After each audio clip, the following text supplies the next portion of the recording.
अस्थाई इसका जब जमा हो जाता है सूरत और मन के साथ में, तो सूरत में आ जाती है ताकत, शक्ति आ जाती है। उसको जब ज्ञान होता है तो बुद्धि उसके सामने कुछ नहीं कर सकती।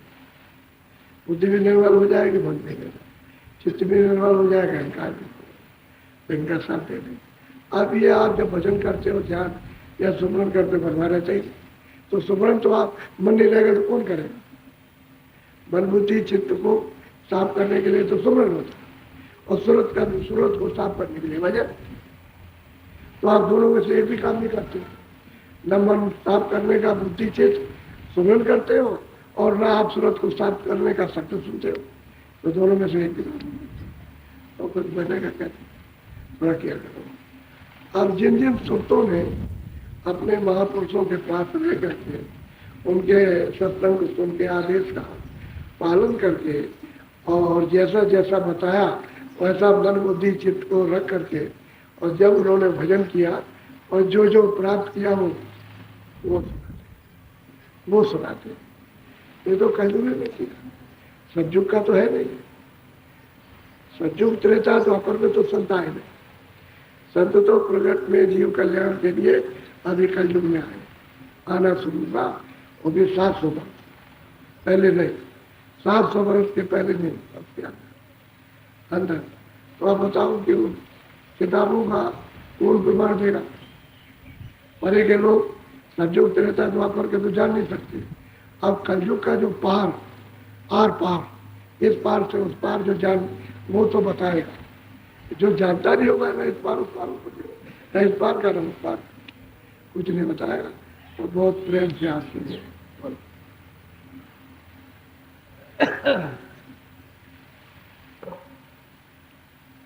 भारी है सूरत मेरी आज सुहागिन, लगी है सूरत मेरी छेन छेन जा। कहते हैं कि आज इस मनुष्य शरीर, आज कहते हैं इस तन से, कहते हैं आज हमारी सूरत को सुहाग मिला,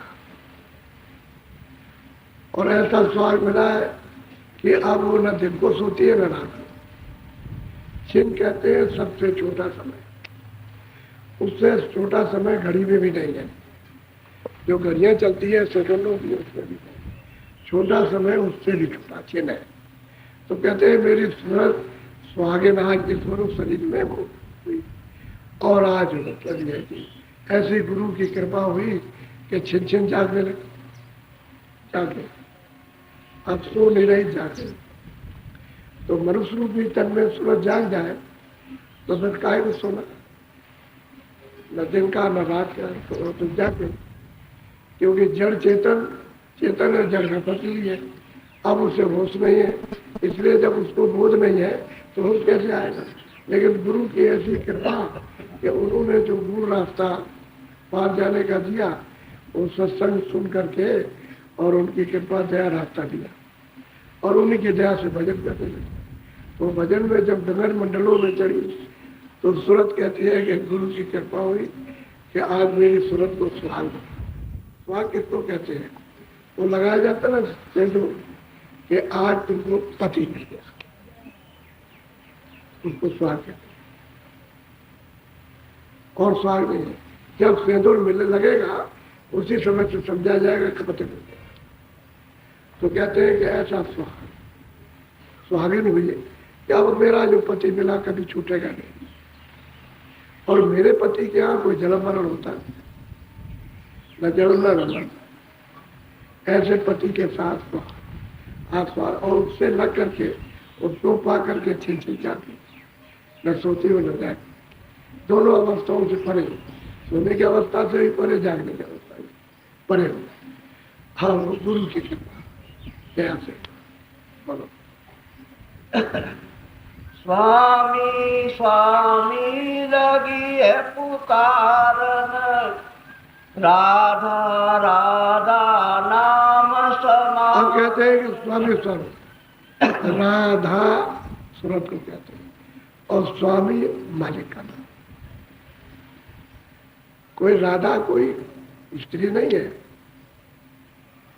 राधा कोई सीता नहीं है, ये जो सूरत रूपी सीता, सूरत रूपी राधा, ये स्वामी को पुकारने लगी।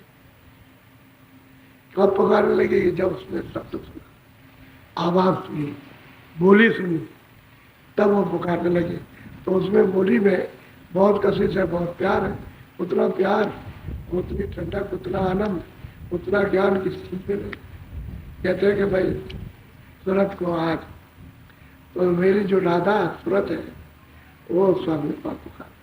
जब शब्द सुनने लगी तो सबके साथ आवाज आती है, तो उसको पुकारने लगे। अब सूरत और शब्द दोनों मिल भई एक, यानी जो अलग थी सूरत और शब्द अलग था, उसको छोड़ दिया था, वो एक जुड़ गए, तो दोनों एक हो गए। सूरत और शब्द नहीं, वही सूरत शब्द रूप हो गई। अब स्वामी स्वामी को पुकारने लगे, राधा स्वामी को पुकारने लगी। यानी राधा कोई आदमी का नाम नहीं, सूरत का नाम और मालिक स्वामी नाम। राधा इसका सूरत इसका, राधा सूरत का जो दोनों आंखों के पीछे, और स्वामी नाम उसका। कहते हैं हम उसको पुकारने लगी। जब गुरु ने कृपा की, दया की और गगन में जब चढ़ाया और आँख खोली और कान खोले, तब ये सुहाग बना। इसके पहले तो सुहाग बना। बोलो। गगन मंडल अब लागा गर्जन, भागी गली मेरे घट से दूर। हम कहते हैं गगन मंडल आकाश, कहते हैं गर्ज करने लगा, बहुत घनघोर गर्जन होने लगी, तरह तरह के बाजे, बाजे, अनंतो गर्जना, शोर घोर। ये कहते हैं कि घाट पर गगन में हो रहा था। और दुर्जन काम क्रोध लोभ मोह सब भागे भागे। इनके सुनते ही भगदड़ बच जाती है, काम की, क्रोध की, लोभ की, मोह की, अहंकार की, ये सब भगदड़ हो जाती है। अब इनके स्थान पर कौन आएगा? शील क्षमा संतोष भय विवेक। जब ये गर्जन होगी तो इन्हीं का स्थान मिलेगा। और काम क्रोध लोभ मोह का इंद्रियों के दरवाजों से रवाना बने, तो फिर उसमें क्या आएगी? शीतलता, ठंडक आ जाएगी, शांति आ जाती है, समानता, संभाव होता है। यह होता है। तो गुरु की ऐसी कृपा दया हुई कि उन्होंने सुहाग दिया। और फिर यह है कि घाट पर बैठ के अब गर्जन होने लगी, तरह तरह के बाजे बजने लगे, सूरज उसको सुनने लगी, राधा उसको सुनती है। और जब गगन मंडल पर जब चढ़ती है ऊपर की तरफ में, जब चढ़ी ऊपर तो खुले हुए मैदान है, वहाँ तो अंधेरा है नहीं, वहाँ तो प्रकाश ही प्रकाश है, लाइट ही लाइट है। वहाँ जिसमें से लाइट आ रही वो न कभी डूबता न कभी निकलता, जैसा का तैसा वैसा ही मौसम रहता है, प्रकाशमान। उसमें रचना देखने को मिलती है। अब जो जहाँ जैसी रचना, जैसे स्वर्ग की रचना है वो तो प्रकाश में है, अंधेरे में नहीं। तो सूरज जाएंगे जब उसको, ऊपर वैकुंठ की रचना है उससे ज्यादा प्रकाश है, उसमें भी अंधेरा नहीं। और ऊपर में जो सूक्ष्म लोग हैं उसमें सैदल कवच में ईश्वर की रचना है, वो तो प्रकाशी में बैठे हुए, वहाँ भी कोई अंधेरा नहीं कि भाई कोई सुबह शाम सूरज निकला। सुबह शाम तो सूरज इस शरीर, इन आंखों के लिए निकलता है, क्योंकि जो आवरण आपको पड़ा हुआ उसी के लिए प्रतिबिंब है, वो प्रतिबिंब पर्दे में पड़ता है वही। और ये तुम जानते नहीं हो कि पृथ्वी कैसे घूम रही है, इस तरह से पूरा चक्कर लगा रही है, इस तरह पूरे मंडल घूम रहे हैं, ये भी पूरा घूम रहा, मृत्यु पूरा स्वर्ग भी घूम रहा, वैकुंठ भी घूम रहा, ईश्वर का लोक भी घूम रहा, ऊपर में ब्रह्म ब्रह्मांड है वो भी सब के सब घूम रहे, इस तरह धुरा के ऊपर सब घूम रहे हैं। इस तरह वो स्थिति देखने को जो जलवा है वो विचित्र अद्भुत है, वो तो आँख खोलने पर ही दिखाई देता है, ऐसे पता नहीं चलता, अनुमान होता है। लेकिन वो भी महात्माओं ने, योगियों ने बताया, योगियों ने जो कुछ देखा नीचे का वो बताया, और ऊपर का तो संस्वाद पर समझा। तो अब गर्जन लगा, इतनी गर्जन होती है दूसरी कोई आवाज नहीं सुनाई और कोई आवाज। तो फिर जब बाहर की आवाज नहीं सुनेगा तो लोग कहते हैं कि बहरा हो गया। बहरा कह रहे बहरा तो नहीं हो गए, लेकिन इतनी आवाज आ रही, अब वो बता नहीं सकता, क्योंकि उसको मना किया कि अगर बताएगा आवाजों को बंद हो जाएगी। तो बताते नहीं, तुझे बाहर सुनाई नहीं देता, तो कहते हैं बहरा है। सुनता है लेकिन उसे बहरा बताते हैं। तो उससे कहा जाता है तुम बहरे ही बने रहो, अच्छा रहेगा, किसी की बात तो तुम पर असर नहीं करेगी। कोई गाली देगा, कुछ कहेगा, कोई डांटेगा, फटकारेगा, तो तुम मतलब ये है कि ऐसे खड़े रहो। अब सुन लिया और सुनी कर दिया और अपनी आवाजें सुनते रहे। वो जो घोर शोर हो रहा, सब गगन में पूरा का पूरा मंडल एकदम से गर्जन कर रहा, तरह तरह की भांत भांत की गर्जना हो रही, एक से एक अद्भुत आश्चर्य में। अब सूरज कहते हैं गुरु ने ऐसी कृपा की कि दुर्जनों को भी मारा।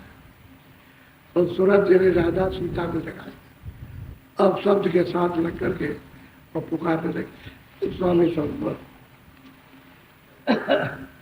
तन मन मैंने की नायर्पण, लगी सूरत अब सतगुरु चरणन। अब वो कहते हैं तन, तन कहते हैं शरीर,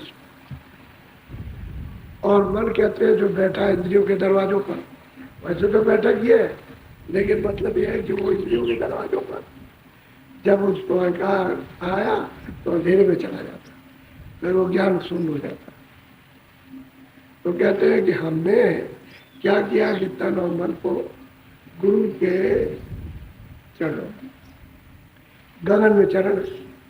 तो जब ये सूरज चढ़ी ऊपर को और जब गर्जन होने लगी तो वहाँ चरण कमलों का साक्षात्कार होता, दर्शन होता। तो मेरे मन को उनके चरणों में अर्पण कि ये अच्छा और बुरा, ये आपका मन और तन जो कुछ भी इसने अच्छा और बुरा किया है वो सब आपके समर्पण है, चरणों में समर्पण करते। वहाँ जब समर्पण कर देता है तो स्वीकार कर लेते हैं, तब धुलाई कर देते, माफ कर देते, उसको कहते हैं साफ कर देते।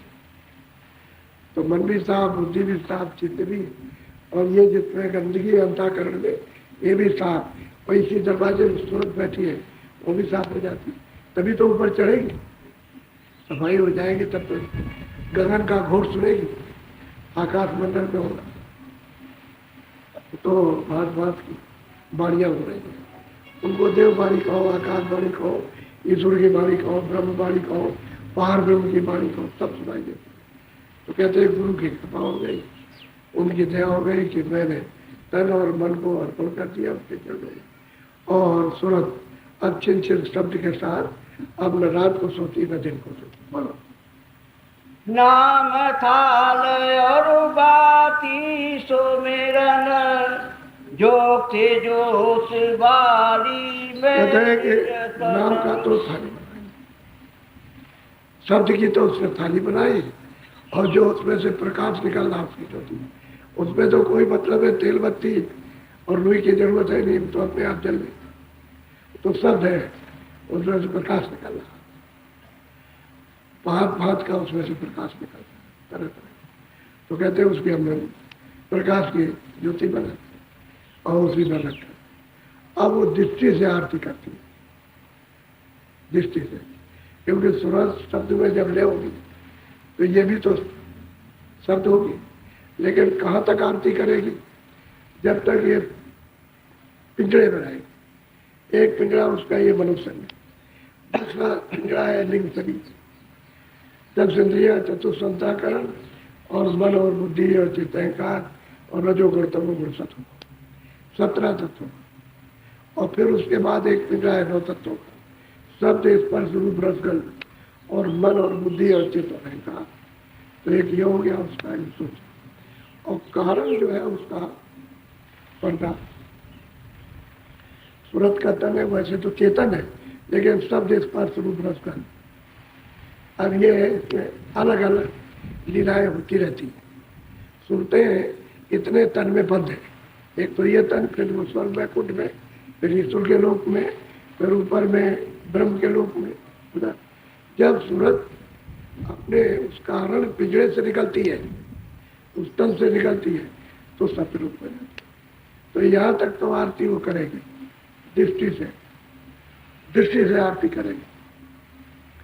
और फिर जब ऊपर, जब शब्द की धार में ब्रह्म के ऊपर पार ब्रह्म में जब शब्द की धार में मिलती तो शब्द रुक गए। इसी में से प्रकाश निकलता है। तो ब्रह्म से यानी मतलब 16 गुना ज्यादा इस सूरज का प्रकाश होता है जो ये दोनों आंखों के पीछे बैठे। और क्या इसकी महिमा की जा सके, इतना इसका तेज है। और जब नीचे आ गई तो छोटी हो गई, एक जर्रा हो गई। अब ये लापता हो गई है, इसका पता बिना महापुरुषों के इसका पता कोई लगा नहीं सकता। ऐसे तो ये आने में भी नहीं आ सकती। इसमें कौन रहता है, क्योंकि शरीर के नाके पर रहती है, इसलिए कोई आला और कोई एक्सरे या कोई और यंत्र काम नहीं करता। तो लोग कहते हैं कि भाई इसमें कुछ नहीं है, कुछ है ही नहीं।